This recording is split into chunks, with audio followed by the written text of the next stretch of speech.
شرور أنفسنا وسيئات أعمالنا من يهده الله فلا مضل له ومن يضلل فلا هادي له أشهد أن لا إله إلا الله وحده لا شريك له وأشهد أن محمدا عبده ورسوله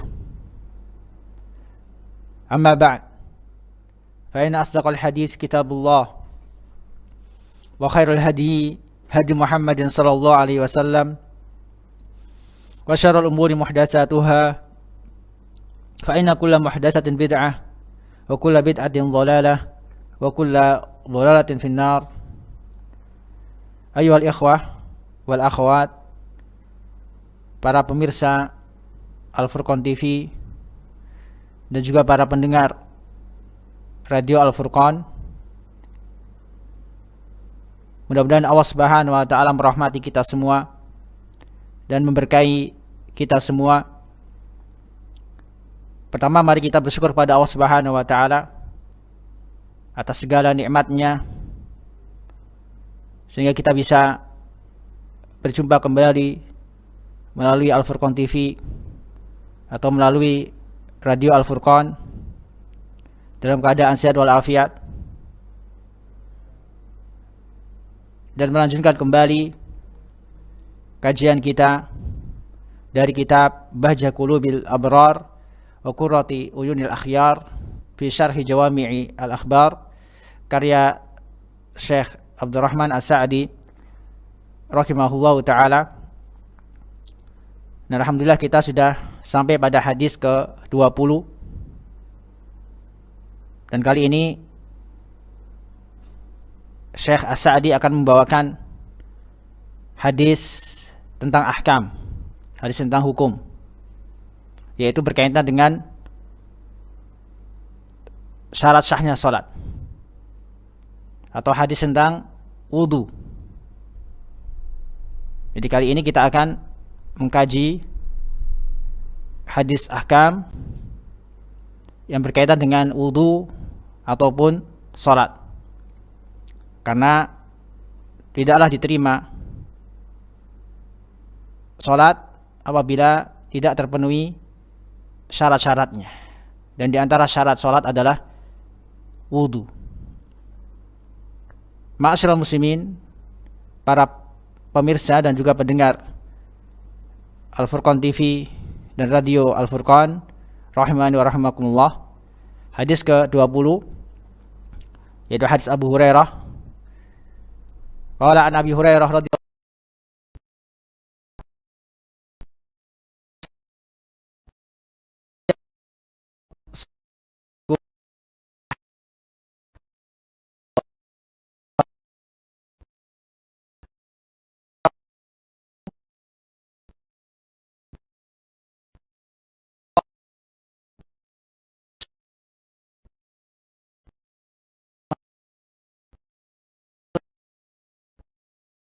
dia berhadas sampai dia berwudu. Hadis ini diriwayatkan oleh Syaikhan, yaitu Al-Imam Al-Bukhari dan Al-Imam Muslim di dalam kitab sahihnya. Ayo ikhwah, hadis ini berkaitan dengan syarat diterimanya salat. Kita tahu bahwasanya salat adalah ibadah yang agung dan bahkan merupakan salah satu dari rukun Islam yang 5. Salat adalah rukun kedua dari rukun Islam. Karena itu hendaknya seorang muslim memperhatikan salatnya dengan melihat, mengetahui hukum-hukum salat, apa saja yang berkaitan dengan salat. Karena salat memiliki rukun, memiliki syarat, wajibat, dan sunnah-sunnah yang penting diketahui oleh setiap muslim. Karena apabila dia tidak mengetahui hukum-hukum tentang salat, maka dikhawatirkan salatnya tidak diterima oleh Allah Subhanahu wa taala. Maka dalam hadis ini menjelaskan di antara syarat sahnya salat adalah wudu, maka tidaklah diterima salat seorang apabila dia tidak berwudu. Meskipun ada syarat yang lain yang harus dipenuhi tatkala seorang ingin mendirikan salat, seperti menghadap kiblat, masuk waktu salat, memakai pakaian yang bersih, suci. Ini diantara syarat-syarat salat. Demikian juga menutup aurat. Ini adalah syarat-syarat sah salat. Maka apabila tidak terpenuhi dari syarat-syarat ini, maka salatnya tidak diterima oleh Allah Subhanahu wa taala. Ma'asyiral muslimin rahimani wa rahimakumullah. Mari kita melihat penjelasan Syekh As-Sa'di terkait hadis yang mulia ini. Berkata Syekh As-Sa'di rahimahullah, yadulul hadis bimantuqihi anna man lam yatawadda idza ahdatsa fa salatuhu ghairu maqbulatin. Hadis ini menunjukkan secara tersurat bahwasanya orang yang tidak berwudu apabila dia berhadas, dan hadas baik hadas kecil maupun hadas besar. Hadas kecil seperti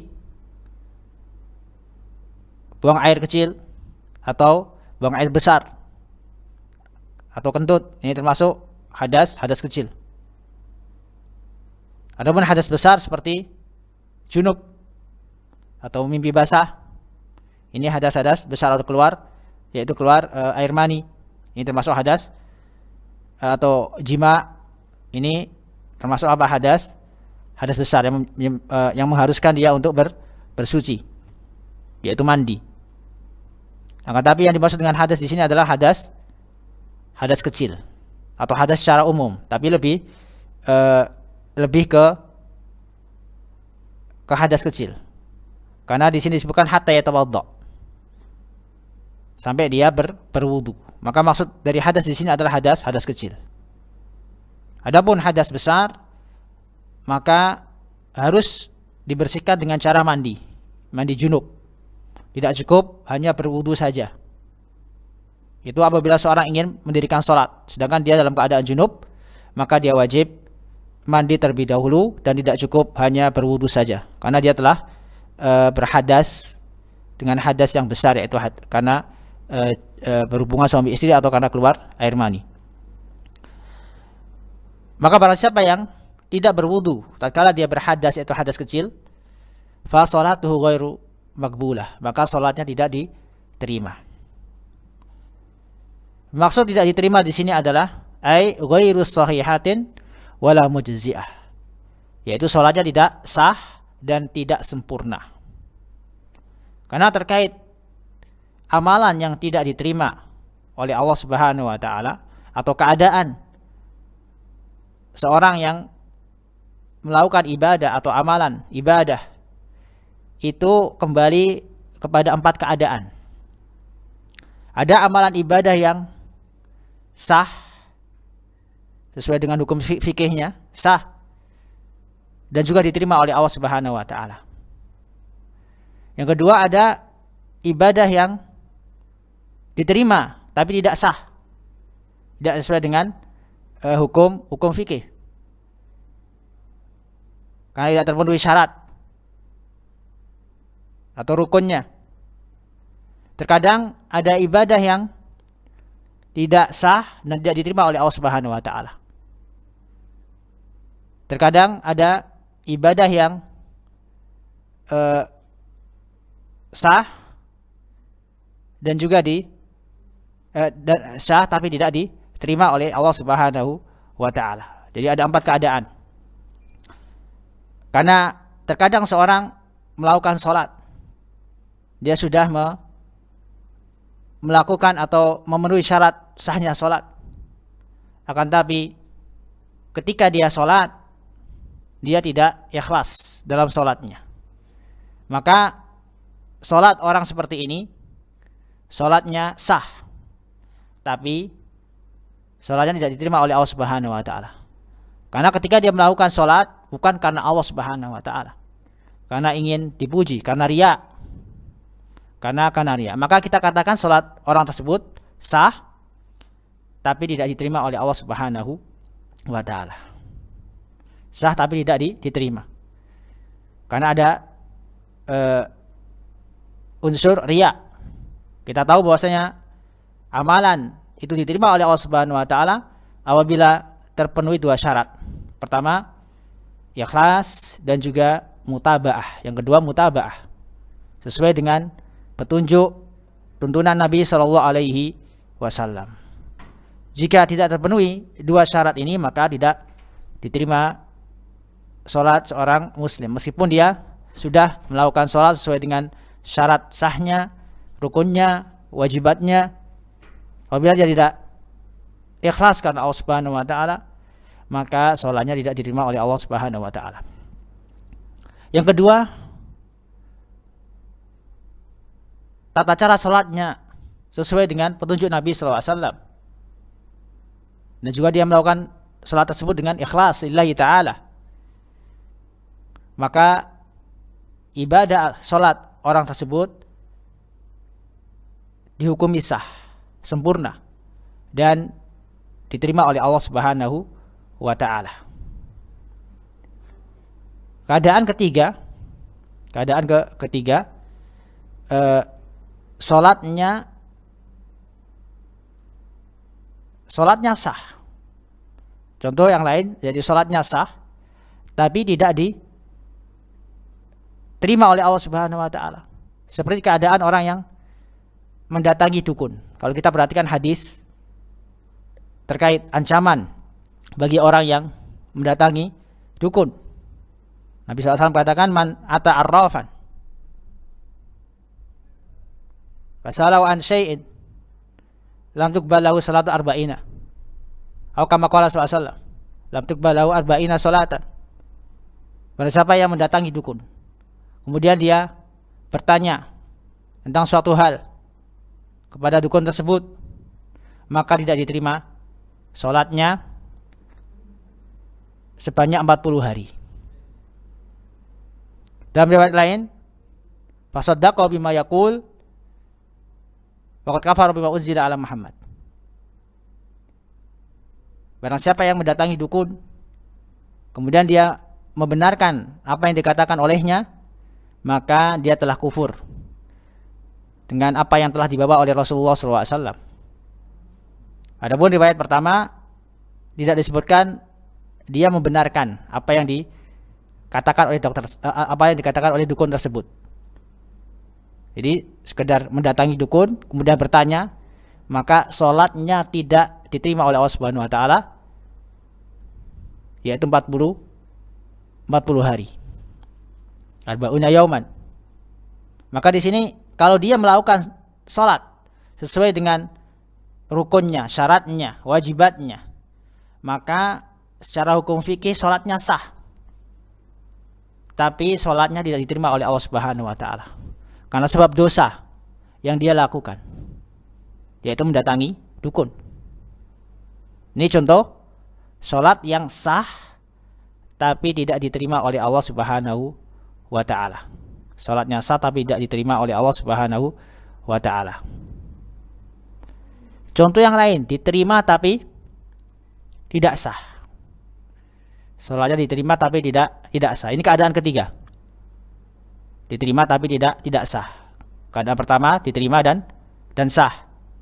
Keadaan kedua sah tapi tidak diterima. Nah, yang keadaan ketiga ini sebaliknya. Diterima tapi tidak sah. Diterima tapi tidak sah. Tidak sah ditinjau dari apa? Dari hukum fikihnya. Dari hukum fikih, dia melakukan sholat tidak memenuhi syarat sholat, tidak memenuhi syarat sahnya sholat, tapi diterima oleh Allah Subhanahu wa taala. Contohnya apa? Yaitu seperti orang yang sakit, Orang yang sakit atau orang yang diuji oleh Allah Subhanahu wa taala dengan penyakit, atau orang yang ditahan oleh penguasa yang zalim, dilarang sholat misalnya, dibelenggu, tangannya dibelenggu, dirantai, dimasukkan penjara, dia nggak bisa sholat. Seperti keadaan dia ketika dia aman atau ketika dalam keadaan sehat, maka dia berusaha untuk melakukan sholat semampunya, meskipun dia tidak berwudu, karena keadaan yang tidak memungkinkan dia untuk berwudu, nggak bisa berwudu, hanya bisa menggerakkan sebagian badannya untuk melakukan sholat. Maka orang seperti itu tetap mendapatkan pahala dari Allah Subhanahu wa taala sesuai dengan kemampuan dia. Dan dari kacamata fikih, sholatnya tidak sah, tidak sempurna. Soalnya tidak sempurna karena dia tidak memenuhi syarat dari syarat sahnya sholat. Keadaan keempat, tidak diterima dan tidak sah. Sholatnya tidak diterima dan tidak sah. Seperti orang yang sholat bukan karena Allah Subhanahu wa taala, sholatnya tidak ikhlas.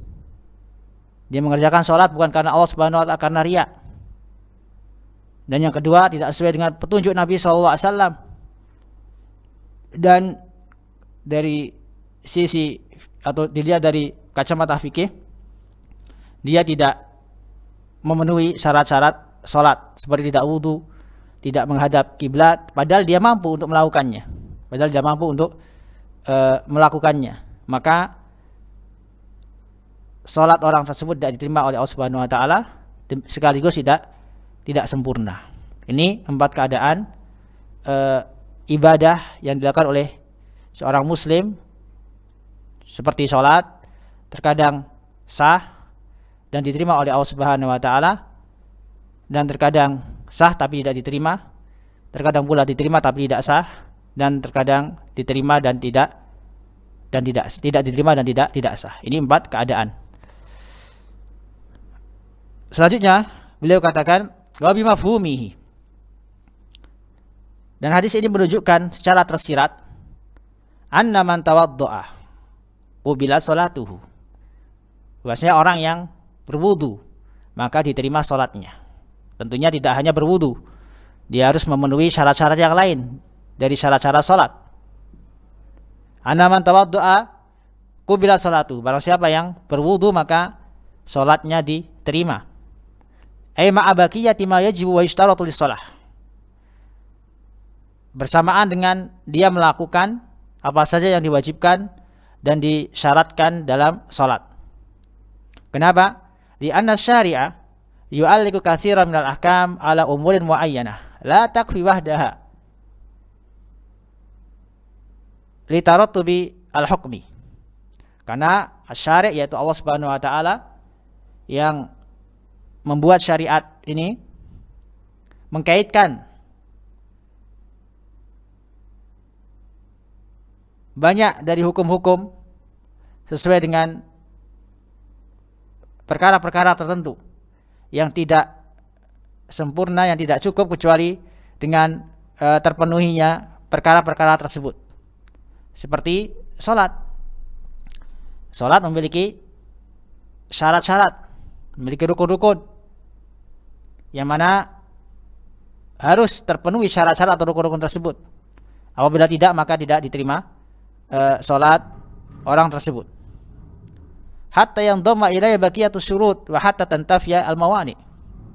Sehingga terpenuhi syarat-syarat yang lain dan juga tidak adanya penghalang. Maka apabila terpenuhi syarat-syarat sholat dan tidak adanya penghalang sholat, seperti contohnya orang yang haid atau perempuan haid, ini diantara penghalang sholat adalah ketika perempuan dalam keadaan nifas atau dalam keadaan haid, maka tidak wajib baginya sholat. Bahkan apabila dia sholat maka dia berdosa, karena orang haid tidak boleh melakukan sholat. Bagaimana hadis Aisyah radhiyallahu taala anha yang mengisyaratkan bahwasanya salat bagi orang yang haid tidak boleh dilakukan. Umirna biqada'i as-siyam wa lam nu'mar biqada'i as-shalah. Bahkan untuk mengqada saja tidak boleh. Gugur kewajiban salatnya bagi orang yang haid.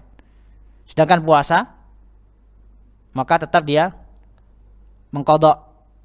Ini terkait apa? Orang yang haid atau perempuan yang haid, dia masih berkewajiban untuk mengqada puasa, tapi terkait salat maka gugur baginya salat, kewajiban salat sampai dia suci kembali. Wa hadzal aslu syar'i muttafaqun alaihi baina ahli ilm. Dan ini adalah kaidah dalam syariat Islam yang disepakati oleh para ulama, yaitu kaidah bahwasanya ibadah tidaklah sempurna apabila tidak terpenuhi syarat-syaratnya dan apabila terdapat mawani atau penghalang dari ibadah tersebut.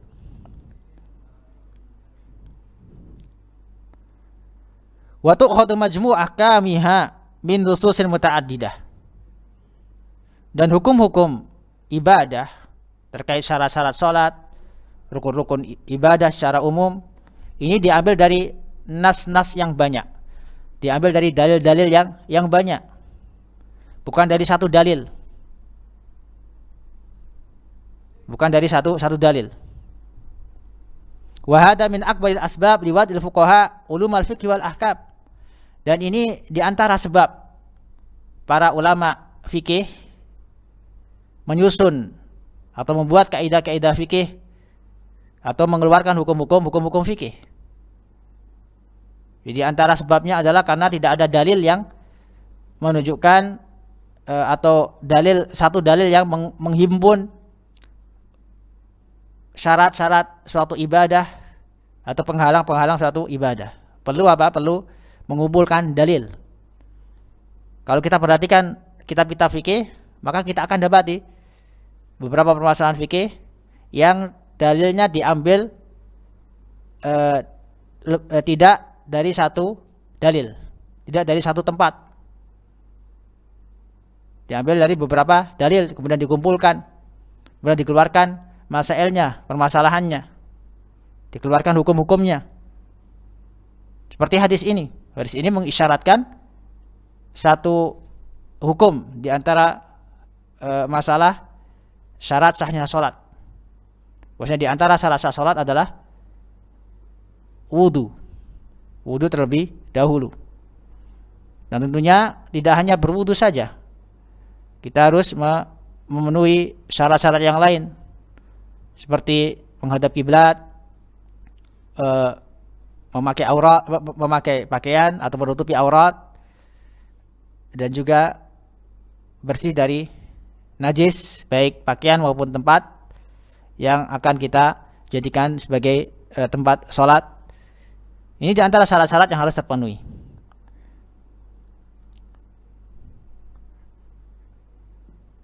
Wa dhamil ajnas wal anwa'i ba'di ba'd li takribi ala ghairihim. Jadi di antara usaha para fuqaha, para ahli fikih, para ulama dalam bidang fikih dalam menyimpulkan suatu hukum, mereka menggabungkan dalil-dalil yang ada, mereka menyusun dalil-dalil yang ada, kemudian mereka mengeluarkan hukum-hukum sesuai dengan dalil tersebut. Mereka mengumpulkan dalil-dalil atau hukum-hukum dari berbagai banyak dalil sehingga terpenuhi. Contoh misalnya syarat-syaratnya salat, syarat sahnya salat. Karena itu ketika kita membuka kitab fikih disebutkan syarat salat dari berbagai macam dalil, bukan dari satu dalil. Ini diantara kemudahan dari Allah Subhanahu Wa Taala dalam kita memahami agama Islam. Falahum fi dzalikal yadu al-bayda. Maka para ulama fikih memiliki kontribusi yang besar, memiliki kontribusi atau jasa yang besar bagi kaum muslimin, di mana melalui mereka kita bisa memahami bagaimana beribadah kepada Allah Subhanahu wa taala. Fajazahumullahu 'anil islami wal muslimin khairal jaza. Maka mudah-mudahan Allah Subhanahu wa taala membalas kebaikan mereka untuk Islam dan untuk kaum muslimin dengan sebaik-baik balasan. Selanjutnya, wa hadzal aslu yanbaghi an ta'tabirahu fi kulli mawdi'. Dan kaidah ini harus dijadikan pegangan dalam setiap keadaan, dalam setiap permasalahan, dalam setiap tempat, yaitu annal ahkam la tatimmu illa bi istima'i syurutiha wa lawazimiha wa intifa'i mawani'iha. Bahwasanya hukum-hukum itu tidaklah sempurna kecuali apabila terpenuhi atau terkumpul syarat-syaratnya dan tidak adanya penghalangnya. Ini tidak hanya berlaku dalam ibadah salat saja. Dari ibadah-ibadah yang lain, baik ibadah baik dalam permasalahan usul, permasalahan akidah, maupun dalam permasalahan ibadah, berlaku pada permasalahan tersebut kaidah yang besar ini. Sekali lagi, bahwasanya hukum-hukum itu tidaklah sempurna kecuali apabila terpenuhi syarat-syaratnya dan tidak adanya penghalangnya. Contoh dalam masalah akidah. Dalam masalah akidah, seorang dikatakan bertauhid.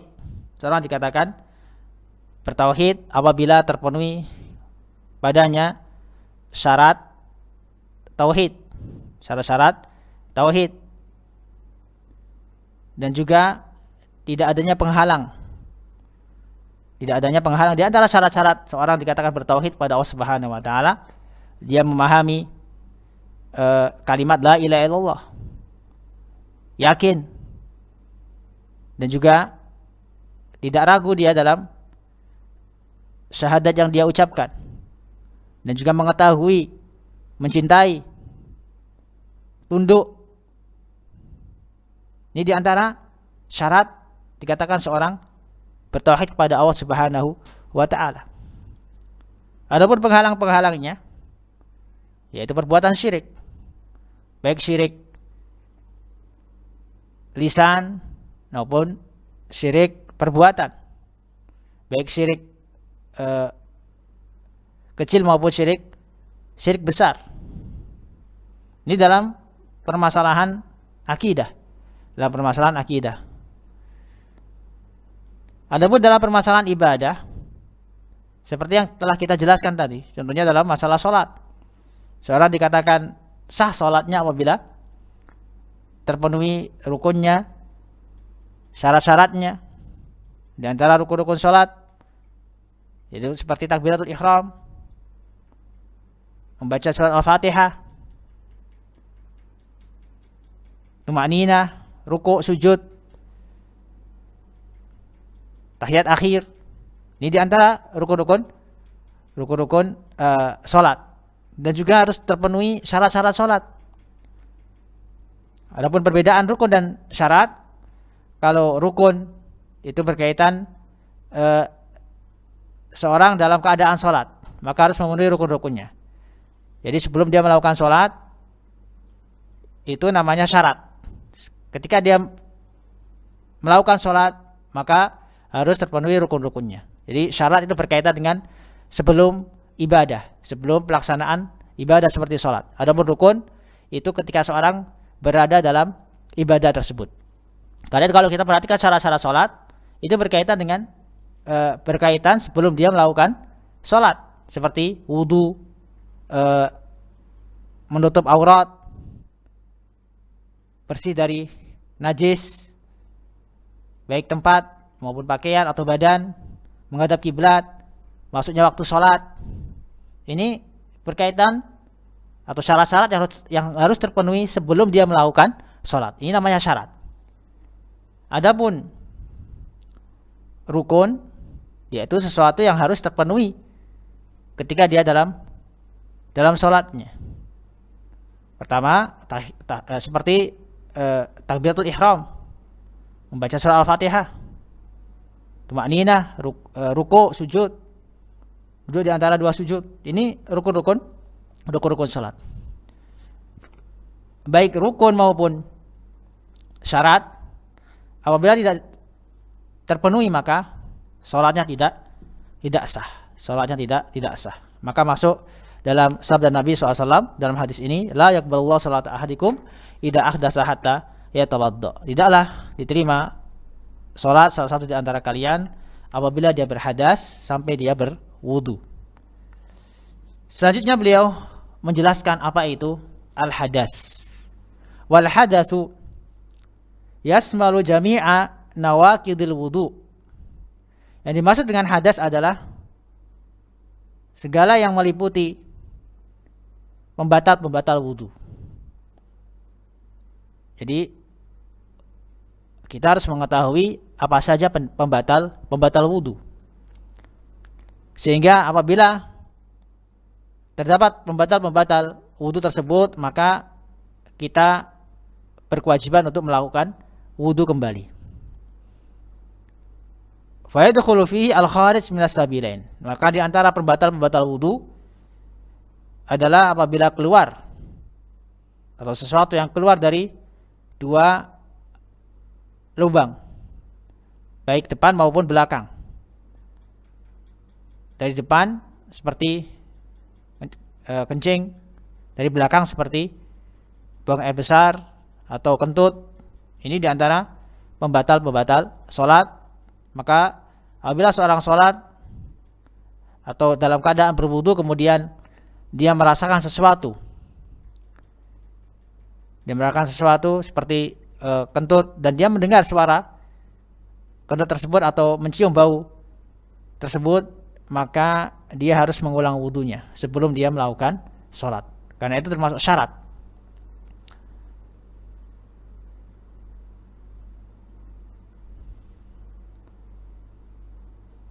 Dan dalilnya adalah hadis ini, hadis yang mulia ini, la yaqbalullahu salata ahadikum idza ahdatsa hatta yatawadda. Dia diterima salat salah satu di antara kalian apabila dia berhadas. Maksud hadas di sini adalah hadas kecil, sampai dia berwudu. Karena hadas kecil hanya bisa dihilangkan dengan berwudu. Sedangkan hadas besar tidak cukup dengan berwudu, dia harus mandi junub. Selanjutnya di antara pembatal wudu adalah an-naumun naqid lil wudu, yaitu tidur yang dapat membatalkan wudu, atau istilahnya dengan an-naum as-saqil, an-naum al-mustaghrib, yaitu tidurnya seorang yang menyebabkan dia hilang kesadaran.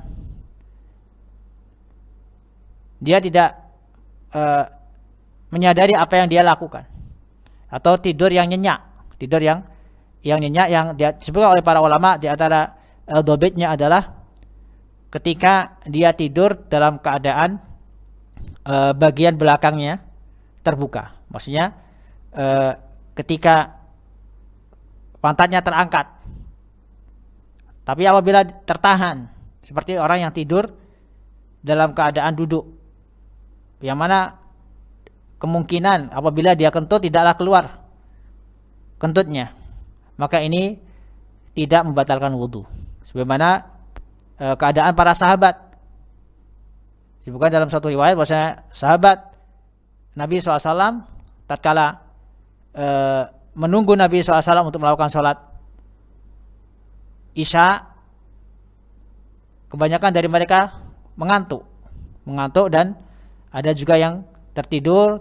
Tapi ketika Nabi SAW datang dan dikumandangkannya waktu sholat Isya, mereka langsung sholat, bangkit untuk sholat dan tidak mengulangi wudu mereka.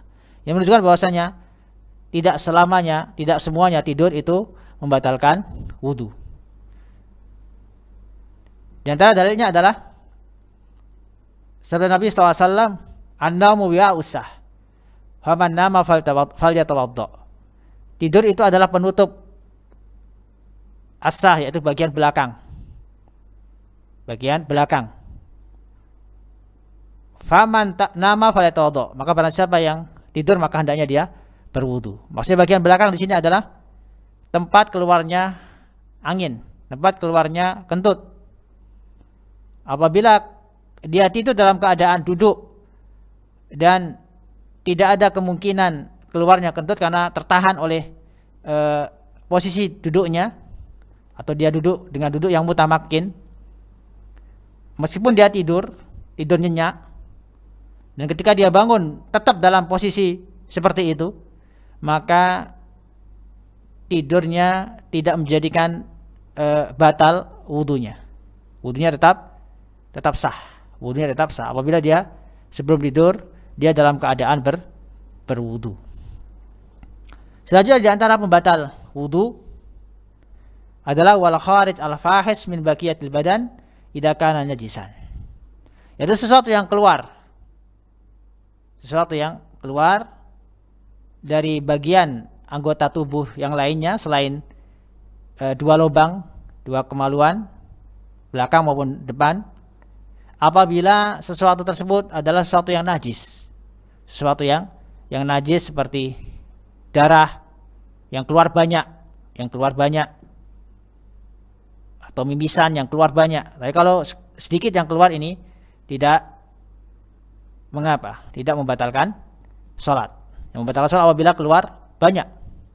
Sebagaimana dibawakan oleh Syekh Abdul Aziz bin Baz rahimahullah taala, apabila najis tersebut keluar dari tubuhnya dalam jumlah yang banyak, maka itu bisa membatalkan wudunya.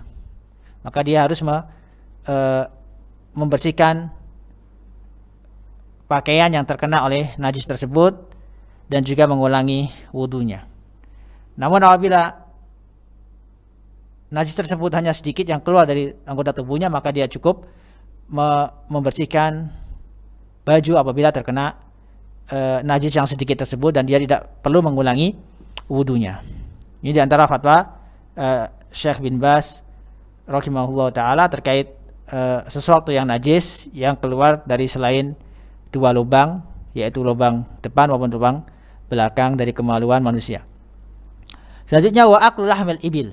Di antara pembatal wudu adalah makan daging unta.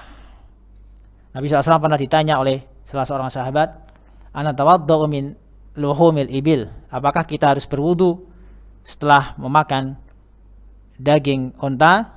Maka Nabi SAW menjawab, na'am, iya.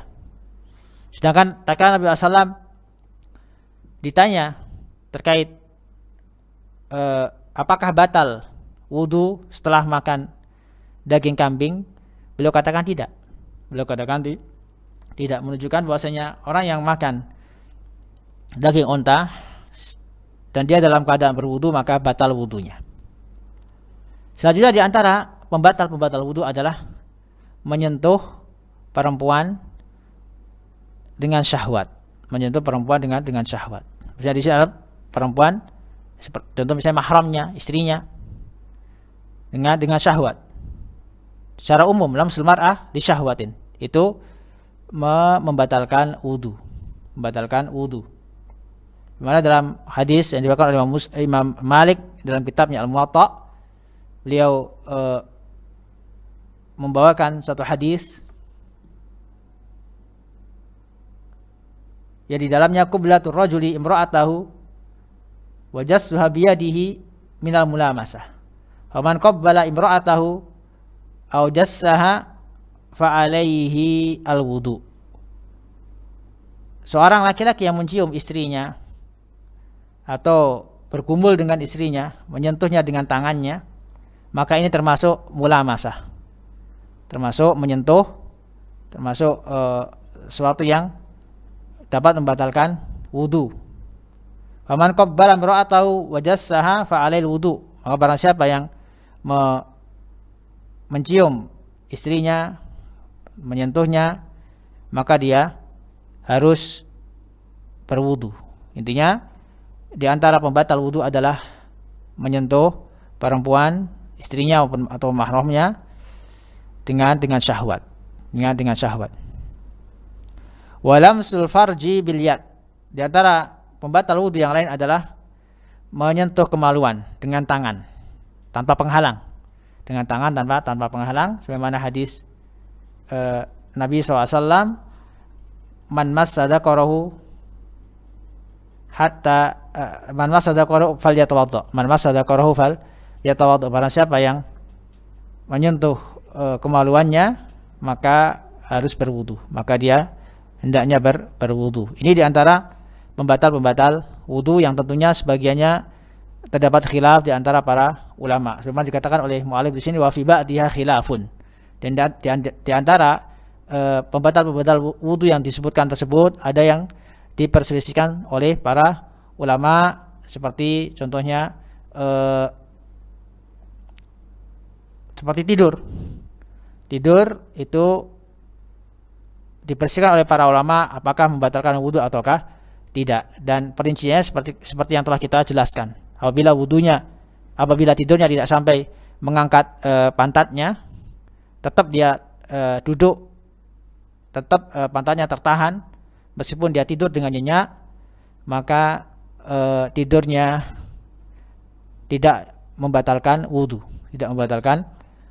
Apabila dia tidur dengan terbuka bagian belakangnya atau pantatnya yang memungkinkan dia keluar angin, maka tidur tersebut dapat membatalkan wudunya, sehingga dia harus berwudu kembali apabila dia ingin melakukan salat. Selanjutnya beliau katakan, fakullu man wujida minhu syai'un min hadhihi nawaqid lam tasihha salatu hatta yatawadda'a al-wudu asy-syar'i.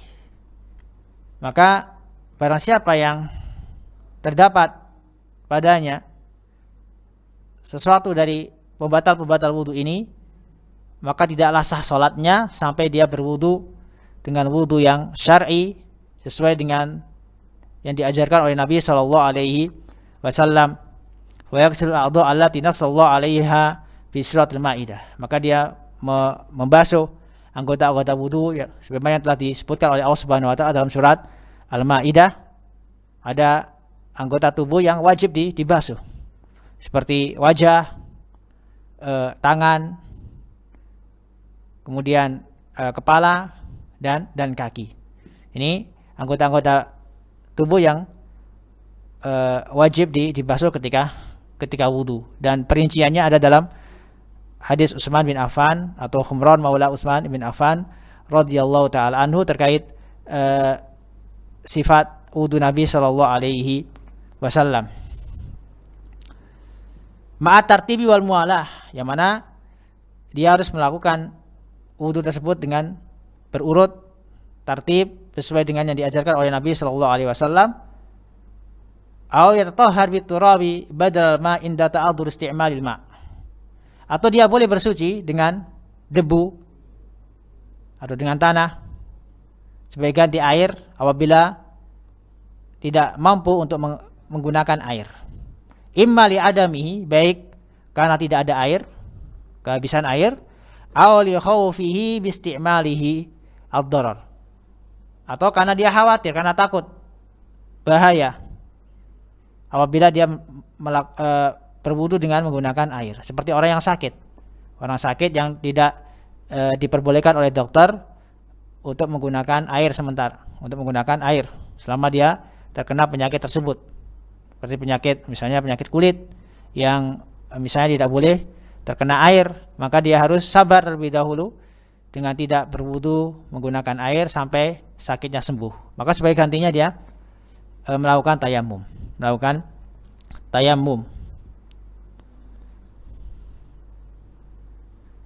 Selanjutnya kata Syekh rahimahullah, wa fi hadza dalilun ala annahu law shalla nasiyan aw jahilan hadasahu fa alaihi i'adah. Jadi hadis ini juga menunjukkan dalil bahwasanya orang yang salat dalam keadaan lupa atau jahil, dia lupa bahwasanya dia telah berhadas, dia telah batal karena karena hadas, baik kentut maupun buang air kecil atau buang air besar, dia lupa bahwasanya dia telah batal wudunya, maka wajib baginya untuk mengulang. Fa'alaihil i'adah, wajib baginya untuk mengulang li umumil hadis, bagaimana keumuman hadis ini.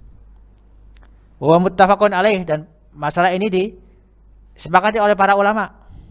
Orang yang lupa atau orang yang jahil, tidak tahu hukumnya, mungkin karena dia baru masuk Islam, kemudian dia tidak mengetahui bahwasanya orang yang berhadas maka dia wajib mengulang wudunya. Maka ketika dia tahu atau ketika dia lupa kemudian diingatkan oleh orang lain, maka wajib baginya untuk mengulang sholatnya, mengulang wudunya, kemudian mengulang pula sholatnya. Karena wudu adalah syarat atau diantara syarat sholat. Fahuwa wa in kana musaban ala ma fa'alahu min surati sholat wa fiha minal ibadat. Meskipun dia mendapatkan pahala dari apa yang telah dia kerjakan berupa ibadah sholat maupun ibadah-ibadah yang lain, tetap dia mengulangi sholatnya apabila dia lupa. Jadi dia akan mendapatkan pahala. Di antara faedahnya dia akan mendapatkan pahala dari sholatnya. Lakin alai i'adah li ibra'i dimmatihi. Tapi tetap dia harus mengulangi sholat yang dia lakukan dalam keadaan dia lupa telah berhadas, atau dalam keadaan dia tidak mengetahui bahwasanya hadas itu bisa membatalkan wudu. Maka tetap dia berkewajiban untuk mengulangi sholatnya dalam rangka li ibra'i dimmatihi, untuk melepas tanggungannya. Karena sebagaimana kaidah, apabila berkaitan dengan fi'lul ma'mur, maka wajib diulang kembali ibadah tersebut apabila dia melakukannya dalam keadaan lupa maupun jahil, lebih-lebih dalam keadaan sadar. Wa ada bi khilafi man tatahhara wa nasiya ma ala badanihi aw sawbihi minan najasah. Berbeda dengan orang yang bersuci, kemudian dia lupa bahwasanya dalam tubuhnya atau pakaiannya terdapat najis. Fa innahu la i'adata alaihi ala sahih. Maka menurut pendapat yang sahih, pendapat yang rajih, dia tidak perlu mengulang salatnya. Salatnya. Karena yang pertama itu berkaitan dengan hadas. Yang kedua ini berkaitan dengan najis. Ya, jadi jika orang salat, dia tidak mengetahui dia terkena najis, baik najis di badannya maupun najis di pakaiannya, maka dia tidak berkewajiban untuk mengulangi sholatnya selama dia tidak tahu maupun lupa. Kenapa? Li'anna taharata min babi fi'il ma'mur alladzi la tabra'u dhimma illa bi fi'lihi. Karena bersuci termasuk dalam perkara melakukan sesuatu yang diterima, sesuatu yang diperintah, yang tidaklah perintah tersebut, yang tidaklah seorang lepas dari tanggungan perintah tersebut kecuali apabila dia melakukannya. Sedangkan wa amma istinabun najasah, adapun menjauhi dari terkena najis, fa inna min babi istinabil mahdur, masuk pada permasalahan meninggalkan sesuatu yang dilarang. Alladzi idza fu'ila wal insanu ma'dzurun fala i'adata alaih. Yang apabila dikerjakan sedangkan dia dalam keadaan ma'dzur, memiliki udzur seperti lupa maupun jahil atau terpaksa, fala i'adata alaih, maka tidak diharuskan dia untuk mengulangi ibadahnya.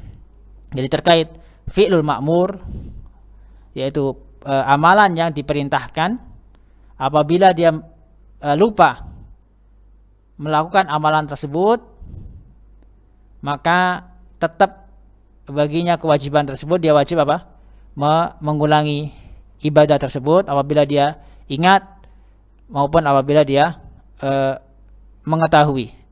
Sebagaimana sabda Nabi SAW, man nasiya an salatin aw nama anha fa kafaratuha idza dzakaraha. Barang siapa yang lupa mengerjakan salat atau ketiduran, maka kafaratnya yaitu dengan mengerjakan sholat yang dia lupa apabila dia ingat.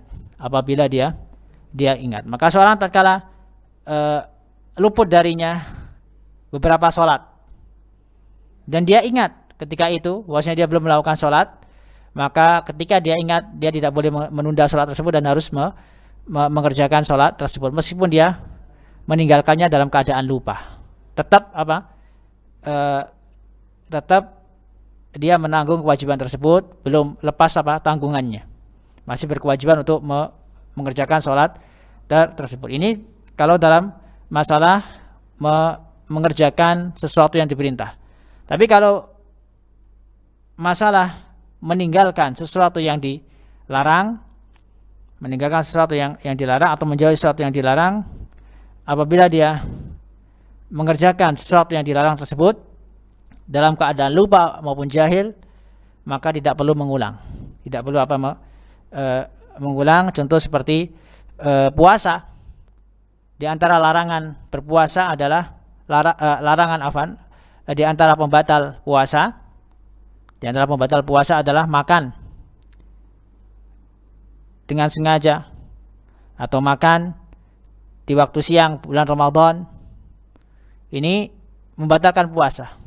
Tapi kalau dia makan atau minum dalam keadaan sadar, tidak dalam keadaan lupa, maka batal puasanya. Tapi kalau dalam keadaan lupa, maka dia tetap melanjutkan puasanya. Ketika dia ingat, maka dia tahan dan tetap melanjutkan puasanya dan tidak perlu membatalkan puasanya. Bagaimana dalam hadis Nabi SAW, man shoma fa akala aw syariba falyutimma shaumahu fa inna Allah azza wa jalla at'amahu wa saqah. Atau kama qala sallallahu. Barang siapa yang berpuasa kemudian dia lupa makan dan minum, maka hendaknya dia sempurnakan puasanya karena sesungguhnya Allah Subhanahu wa taala telah memberikan dia makan dan minum. Ini terkait orang yang melakukan sesuatu yang dilarang dalam keadaan lupa atau tidak tahu hukumnya, maka dia tidak perlu membatalkan atau mengulang kembali ibadah tersebut atau amalan tersebut. Ini kalau dalam perkara meninggalkan larangan. Kalau dalam perkara mengerjakan sesuatu yang diperintahkan, maka apabila seorang lupa maupun tidak mengetahui hukumnya atau jahil, ketika dia ingat, maka dia masih wajib untuk mengerjakan sesuatu yang dia tinggalkan tersebut.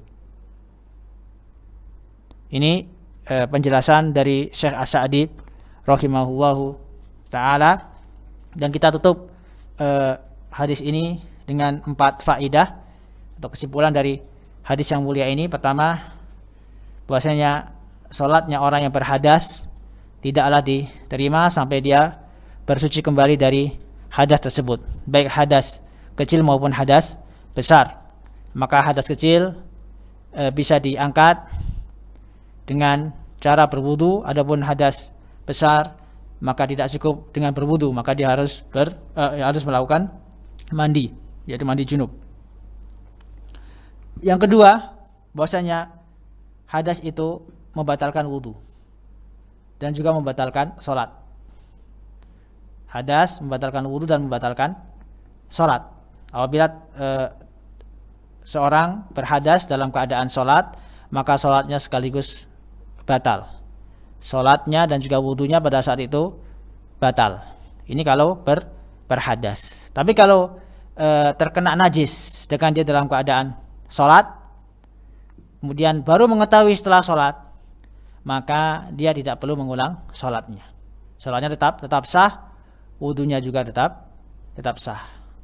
Tapi dia harus membersihkan badan atau pakaian yang terkena najis tersebut apabila dia ingin melakukan ibadah yang lainnya, ibadah atau sholat yang lainnya. Ini terkait terkena najis. Karena dalam bab thaharah dibedakan antara hadas dengan najis. Yang ketiga, al-murad bi adamil qabul huna adamu sihhatis shalah wa adamu ijza'iyah. Jadi yang dimaksud dengan tidak diterima di sini adalah tidak sah salatnya dan tidak sempurna salatnya. Bukan tidak diterima oleh Allah Subhanahu wa taala. Karena belum tentu apa? Salatnya diterima oleh Allah Subhanahu wa taala. Bisa jadi apa? Salatnya tidak diterima meskipun dia memenuhi syarat sahnya salat, memenuhi rukun-rukun salat, tidak ada penghalang atau pembatal sholat. Tapi kalau dia kerjakan sholat tersebut dengan riya, ingin mendapatkan pujian dari orang lain, maka tentunya tidak diterima. Tapi secara hukum fikih sholatnya sah. Yang keempat, hadis ini menunjukkan bahwasanya bersuci atau wudu adalah syarat sahnya sholat. Wallahu ta'ala alam. Mudah-mudahan yang sedikit ini bermanfaat bagi kita semua. Mohon maaf apabila ada kesalahan. Kita tutup dengan kafaratul majlis. Subhanaka wa bihamdika asyhadu an la ilaha illa anta astaghfiruka wa atubu ilaik. Wassalamualaikum warahmatullahi wabarakatuh.